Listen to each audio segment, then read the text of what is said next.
चला, नेहमीप्रमाणे दिवाळीचा फराळ करायची वेळ आली. पण खरं सांगू का, या वेळेला ना काही उत्साहच वाटत नाहीये. घरात वातावरण हे असं, कोणी कोणाशी नीट बोलत नाहीये, कोणी हसत नाहीये. आणि दिवाळी म्हणजे कसं ग, आनंदाचा सण, उत्साहाचा सण. आपल्या घरावर मात्र यंदा अवकाळ आली. विक्रांत आणि आई एकमेकांशी बोलल्याशिवाय दिवाळी काही खरी नाही. काय ग गीता, कसला विचार करतेस? अगं मी एकटीच बडबडतीये मगासपासून. नाही, काही नाही. कदाचित मलाच काहीतरी करावं लागणार. कशाचं? नाही, काही नाही.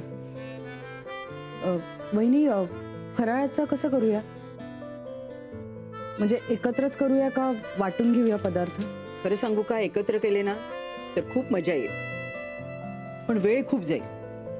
आणि आपल्याला एवढे सगळे पदार्थ करायचे म्हटल्यावर वेगवेगळेच करूया. हां चालेल, मग वेगवेगळे करूया.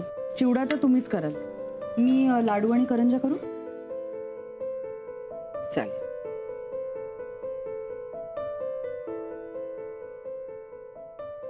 व्यवस्थित झालं, बरोबर.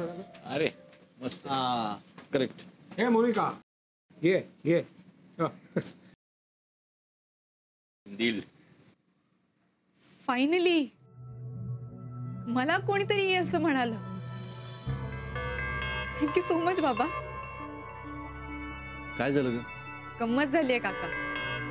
सासरी किमान मला ये तरी म्हणतायत. माहेरी माझ्या तोंडावर दार बंद केलं गेलं. माहेरी गेले होते मी काका, पण आजीने मला घरातच घेतलं नाही.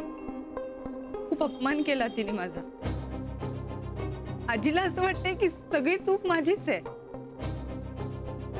म्हणजे जे काही चुकीचं घडतंय ते फक्त माझ्यामुळे घडतंय. मोनिका, जाऊ दे ना तो विषय. पुन्हा पुन्हा कशाला ते आठवायचं? कसं विसरू मी काका? खरं तर नानू मामांनी सुद्धा एवढा सुंदर मुहूर्त शोधला नाही सगळं सांगायचा. माझ्या माहेरचे दरवाजे कायमचे बंद करून टाकले माझ्यासाठी. हे बघ नानू, पुरे आता झालं तेवढं खूप झालं. मला नाही वाटत मी पुन्हा माझ्या माहेरी जाऊ शकेन. नाही जाणार मी तिकडे. मोनिका, आपल्या माणसांवर असं नाही रागवायचं, विसरून जायचं सगळं. काका, वाईट तर वाटतच ना. जाऊ दे ग मोनिका. मधू काका म्हणाले ना, वाईट वाटून घेऊ नकोस. तुझ्या घरची काळजी करू नकोस. त्यांना कसं शांत करायचं ते बघू आपण.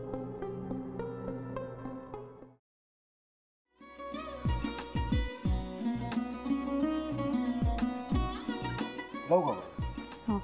असाच लावू ना.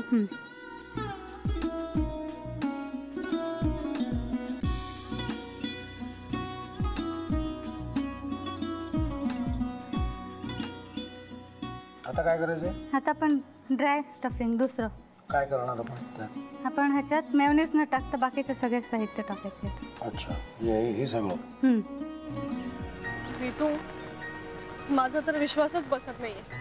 म्हणजे अगं बहिणी आमचं लग्न व्हावं म्हणून किती प्रयत्न करत होते, आणि ते सगळं करताना की शिवच्या आम्हाला माहिती पुरवते.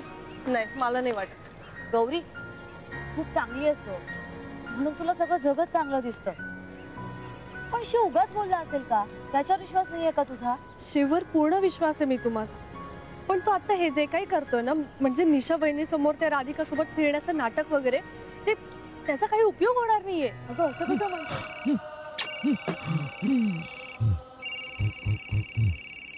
अगं नीलिमा, जतीन भाईंचा कॉल आहे. हो माहितीये. रिसीव कर ना. अगं बघ, कट झाला.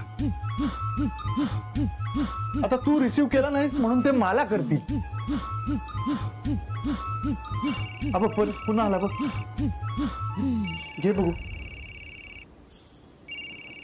पण हे एक ना एक दिवस घडणारच होतं. आता मला कळलं तुम्ही 2 दिवस झाले काय सांगत होता ते. बनू हे संकेत असतात आणि हे ठरवून येत नसतात. मी बाहेर तुमची वाट बघते.